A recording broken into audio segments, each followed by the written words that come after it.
Would you love to live in Longmont, but you feel like you just can't afford it?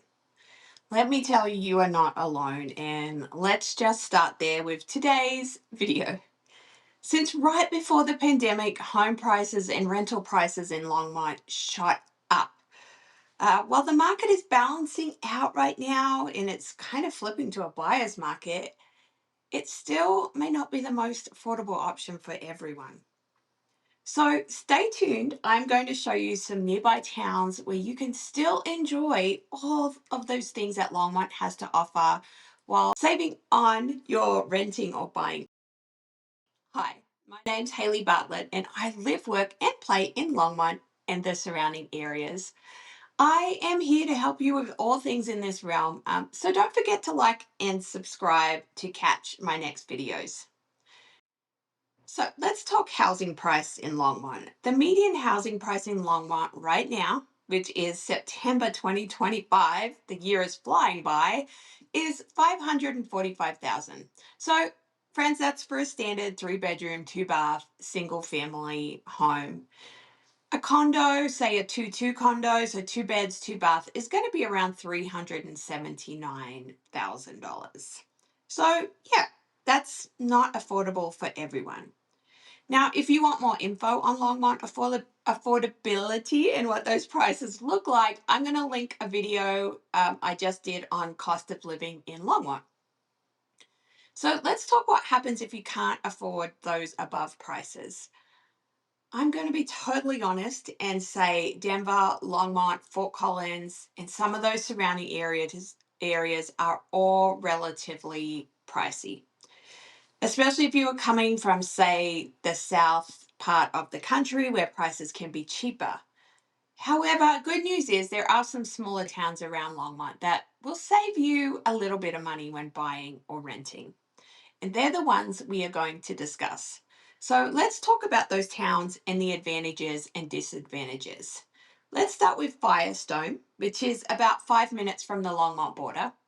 Firestone is a smaller community town. It has events throughout the year, has some of its own shopping areas like a Home Depot, furniture stores, and Target is coming soon. So it is being built right now. There are some restaurants, a lot of fast food chains. There's apartments, more apartments than any of the other cities we're going to talk about. So you can rent right off the interstate. That would give you a faster commute into Longmont or Denver, or there are some a little further back if you want something quieter. But in general, they are more affordable than you're going to find in Longmont. There's also plenty of single family home neighborhoods with prices varying from the high 300,000s for a smaller, much older home to the more expensive homes like on the hill in Barefoot Lakes. The old downtown area actually has a lot of cheaper homes and it is safe and quiet. They're smaller houses, but you can find some in that low 400 range. So Firestone schools are in the St. Vrain School District and they have Weld County taxes, which is probably also going to save you some money overall on your monthly payment if you are buying. The next town I'm going to talk about is Frederick.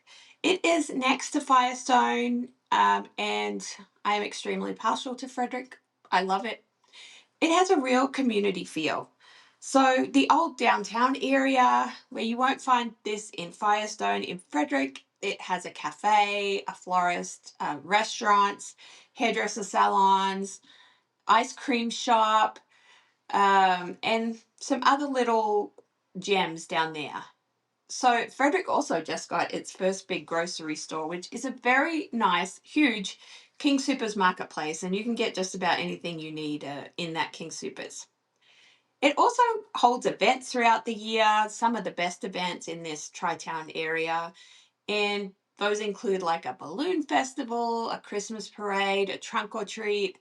I just feel like Frederick has more of a community, common spaces than Firestone, and it kind of makes these events feel extra special as the community comes together. It is a touch longer commute into Longmont, although you can take back roads and avoid some of that traffic, which is a bonus and what I always do. There aren't really any apartment buildings in Frederick, although we did just get our first apartment building, which includes options for low income housing. You can get an old historical home in Frederick that likely will need some work, although some of them are beautifully done up inside, but they start in the low to mid 300s. And you can also get some younger, newer homes in the high 400,000s. So you're getting more for your money than in Longmont. There's also those $1 million homes speckled in throughout in some of the neighborhoods that have larger lots. But overall, it's going to be more affordable than Longmont.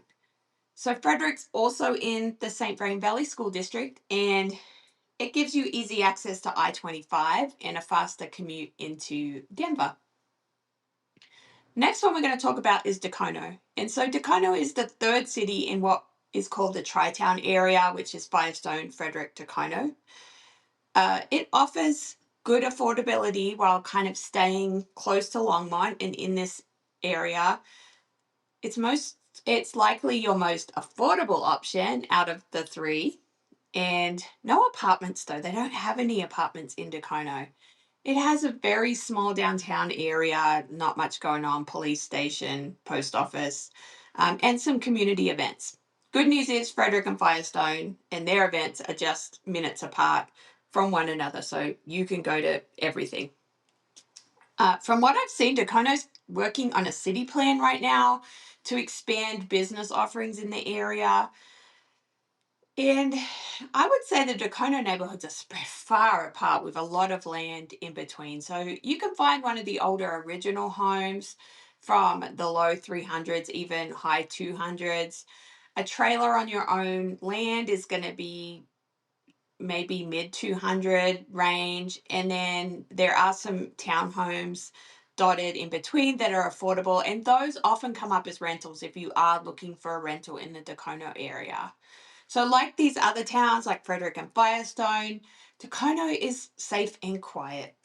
The school districts cross between St. Vrain and Weld County in Dacono, so that's something to look for. And then you're going to pay Weld County taxes again. That can help save you some money.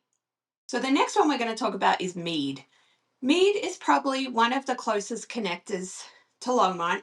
However, prices have gone up here in the past few years too. It's vastly spread out. It has a few community events throughout the year. And Mead is made up of mostly newer neighborhoods, which is the reasoning for it being a little more expensive than some of these other options. However, there are some older existing homes that do go for sale in the low to mid 400,000s. There aren't really a whole lot of major apartment options in Mead that I can think of. And you're going to find those rentals spread between mostly single homes and some townhomes. But Mead, it can be a great option because it is close to Longmont. Now, if you are okay going a little further east of Firestone and east-west even, you're going to start running into much smaller towns that tend to have cheaper prices. If you're working in Greeley or the airport, these towns could definitely work for you. However, if you're in like Longmont or Denver or Boulder, these are going to push that commute time out. So it's just up to you, price over commute. So I hope I've given you some good ideas on where you might be able to find cheaper housing than Longmont while, still enjoying the restaurants and events and things that Longmont has to offer.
if you need more information still, I am a realtor in the area and I am more than happy to help you sort through and explore the options. Never pushy, never salesy. Reach out to me at my details below. I would love to help you. I hope you are having a fabulous day and I will see you in the next video. Don't forget to like and subscribe. Bye.